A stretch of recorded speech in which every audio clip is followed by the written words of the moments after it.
Bonjour et bienvenue à tous sur ce nouveau numéro de Bouddouka, la voix du guerrier.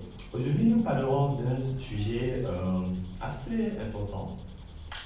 Il s'agit du respect de l'autre dans le domaine de l'art martial, dans le jeu sur le tatami et dans la vie en général.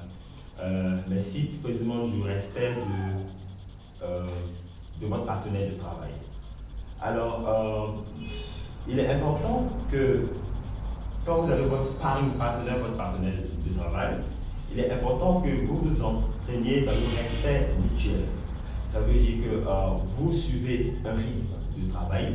Ce rythme de travail peut être imposé par votre instructeur, mais vous devez suivre un rythme de travail, vous devez aller à la même vitesse, au même niveau, suivre le même rythme, mais tout ça dans le respect mutuel. C'est ce qui veut dire que il faut éviter de mettre votre partenaire de travail dans des situations désagréables. Exemple, si vous faites des échanges de coups de pied, lui porter un coup bas, par exemple, n'est pas vraiment chose.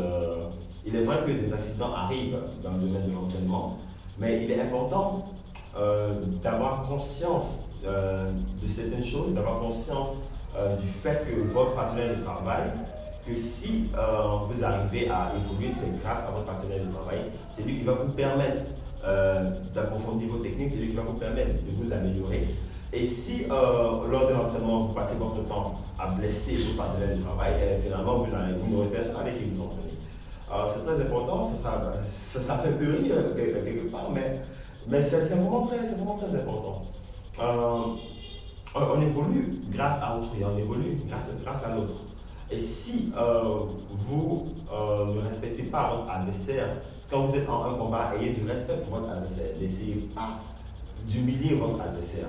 Si vous gagnez votre combat, vous le gagnez dans le respect des normes imposées par la compétition ou bien par le code de la discipline, le code moral et politique de la discipline. C'est très important parce que pour tout pratiquant d'art martial qui a le respect de l'art, le côté éthique, le côté moral est ce qui fait en fait la particularité de l'art martial par rapport aux autres systèmes de combat. Parce qu'il y a de la philosophie, et sans philosophie, un art de combat n'est rien d'autre qu'une bagarre de rue ou je ne sais pas. Voilà. Mais il est très important que le respect mutuel soit appliqué à tout niveau d'entraînement. Tout comme l'élève a un certain respect vis-à-vis du maître, il a un certain respect vis-à-vis de son partenaire de travail. Alors, c'était juste pour mentionner cela. Alors, très bientôt, vous m'avez vu avec un nunchaku. Alors, très bientôt, nous allons aller sur l'historique du nunchaku. Nous allons parler de l'histoire des armes de combat, des armes chinoises et des armes japonaises. Et nous allons parler du nunchaku.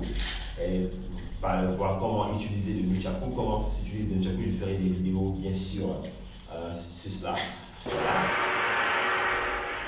Alors, je vous retrouve très bientôt pour un nouvel épisode de Bouddouka, la voix des guerriers, pour parler plus d'arts martiaux.